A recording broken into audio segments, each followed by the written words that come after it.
Thank you very much, Rinpoche. And we just have a few more minutes before sort of timetable to pass on to Kerry. One thing I'd like to just ask you to explain a little more. So for someone that hasn't come across emptiness and independence as concepts, could you explain why emptiness and interdependence are thought to be so important within Buddhism? And I think you've got about 4 or 5 minutes to just expand a bit on, because this is what it starts with. It starts with we live in this world where matter is temporary, where it doesn't last forever, and it's interdependent. And then later on in the Gospel of Mary, there's as the soul is ascending, it's released from ignorance, and by saying, I've realized that everything's temporary and doesn't last forever. And so then this is such a strong thing within Buddhism. Perhaps you could explain for those of us who don't have that background a little more on emptiness and interdependence, what it means. That's exactly, like from Buddhist point of view, the reason why we react with all this, too much greed, too much attachment, too much, hatred and, jealousy and all kind of things. And then we make so much trouble for others and for ourselves, is because of ignorance. That's how it is said, because we don't understand what's the nature of things, what's the nature of ourselves.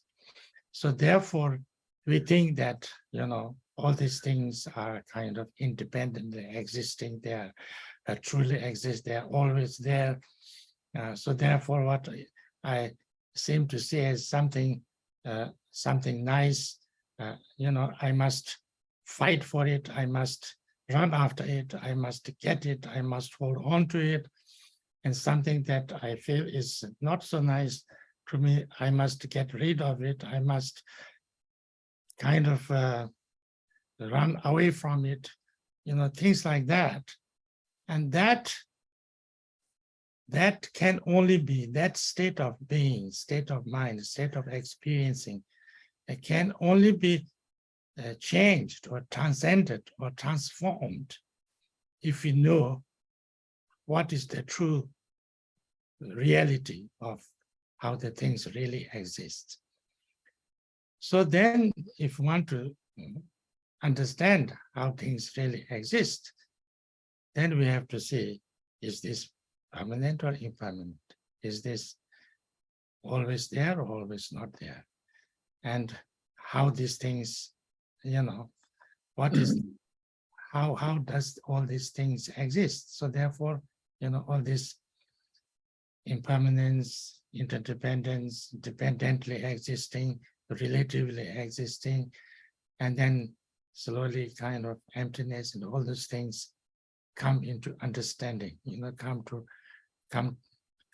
these issues come into being. And because if we really understand them very clearly, how things exist, then that can kind of reduce our wrong way of saying things. And that is kind of a light, because it's not darkness. Darkness is usually in every community or in every kind of tradition is kind of depicting the ignorance, that you don't understand. It's like, in the darkness, you don't see things clearly. So light is always kind of interpreted as something that you see clearly and you understand it, without any problems. So therefore, when this ignorance is cleared, and then this understanding of not only intellectually but experientially understanding happens, then all this craving or whatever, all these different kind of ignorance, then what is there, kind of all these things that are mentioned here will be, will dissolve by itself. So therefore, it kind of, you come to the light, you ascend, whatever you call it, it doesn't matter, but, whether it's going up or going down, doesn't matter, but you will be freed from kind of problems and sufferings and difficulties. And so you know how to deal with things within yourself. You will know how to deal with things without. And then so more compassion, kindness, all these things come because, why we don't have enough compassion and kindness and love to each other, or why don't we treat each other with so much kind of kindness and compassion and love, is because of too much, too much attachment and too much craving and too much, kind of holding on to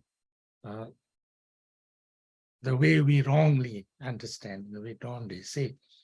So that's the Buddhist way of understanding. So this kind of words that we have, a few words we have here, seem to kind of say almost all of them. Thank you very much, Rinpoche.